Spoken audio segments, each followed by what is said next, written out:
Hello, my name is Isis Valenzuela, and this is my video essay about mass extinctions and their recovery processes, how long that takes. And I'm going to be putting this through like 4 different sections.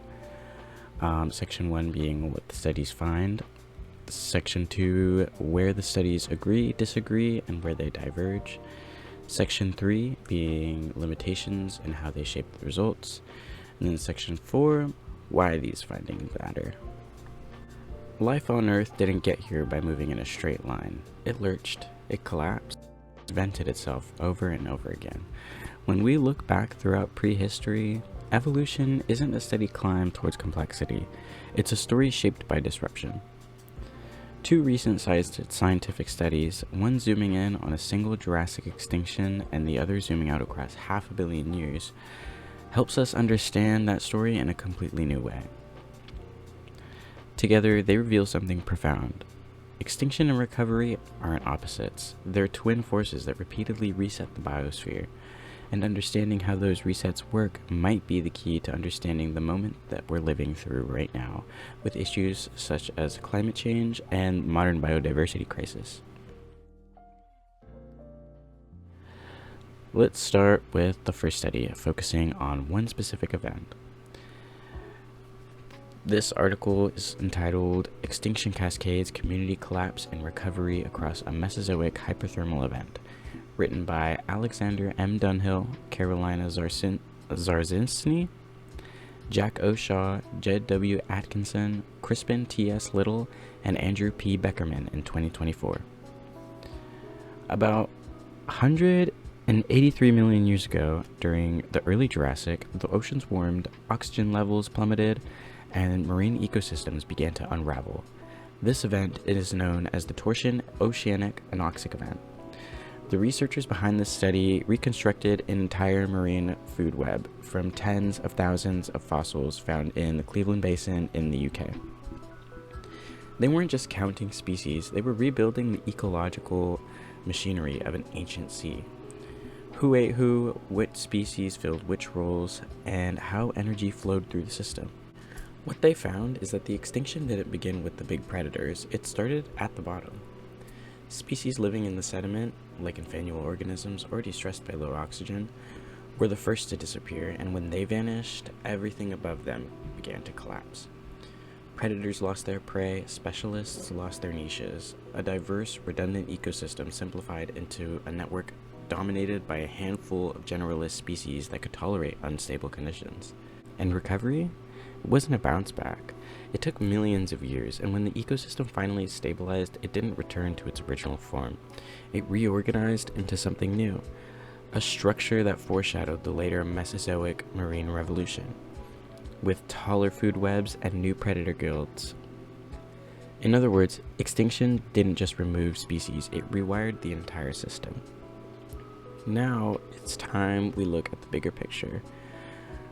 My second article is Impacts of Speciations and Extinction Measured by an Evolutionary Decay Clock, written by Jennifer F. Hoyle-Cuthill, Nicholas Guttenberg, and Graham E. Budd in 2020. The second study analyzes more than 1 million fossil occurrences spanning over 500 million years. Instead of reconstructing a single ecosystem, the authors used machine learning to measure how quickly the composition of life on Earth turns over. How long does it take for species alive at any moment to be replaced by entirely new ones? The answer is surprisingly short. It's about 19 million years. That's the evolutionary decay clock, a kind of deep time heartbeat showing how often the biosphere resets. And here's the twist. Those resets aren't driven only by extinctions. Radiations, which are bursts of new species, can be just as disruptive. They dilute existing ecological structures, erasing continuity throughout what the authors call destructive creation.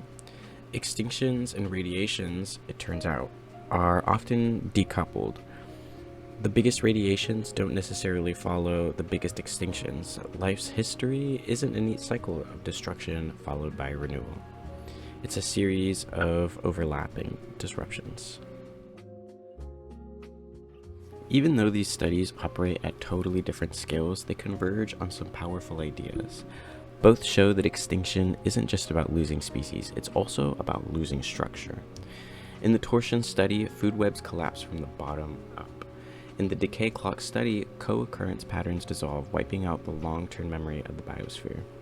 Both show that recovery doesn't restore the past, it creates something new. And both show that biodiversity change is nonlinear, unpredictable, and often counterintuitive.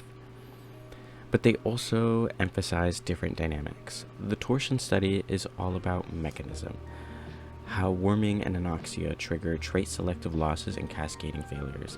The decay clock study is about pattern, how often life resets, regardless of cause. One gives us the machinery of collapse, the other gives us the tempo. They also explore different angles entirely. The torsion study focuses on ecological networks, who interacts with who, how those interactions fall apart.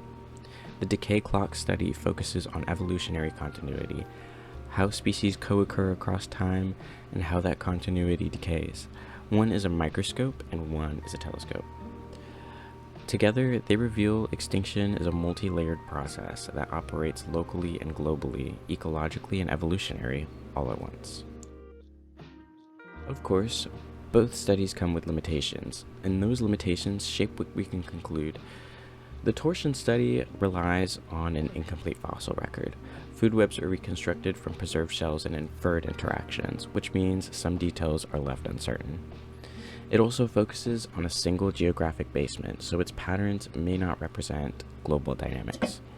Environmental drivers like anoxia are inferred from geochemical proxies, not directly measured.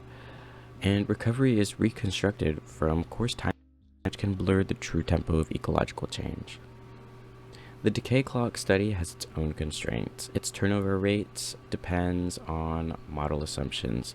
Different algorithms might produce slightly different decay times.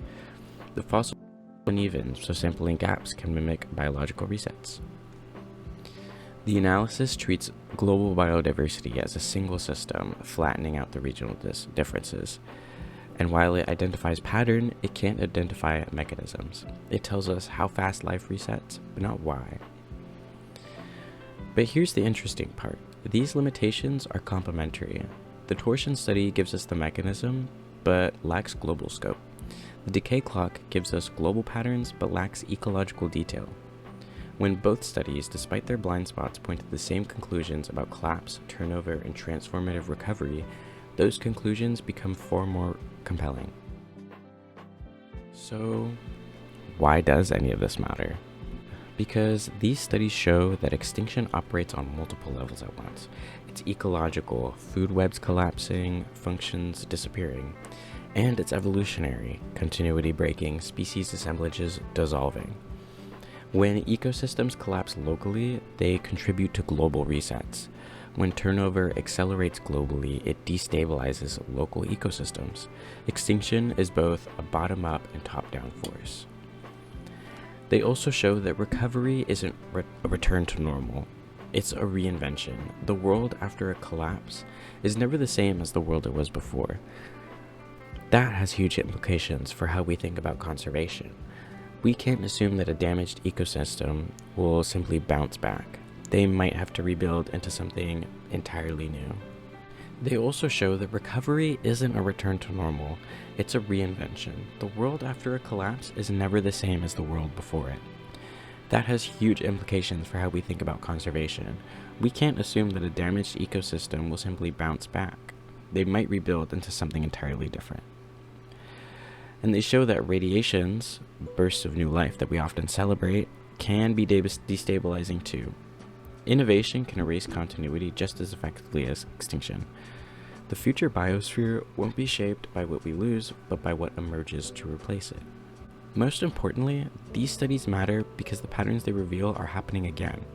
The torsion extinction was driven by warming, anoxia, and habitat loss.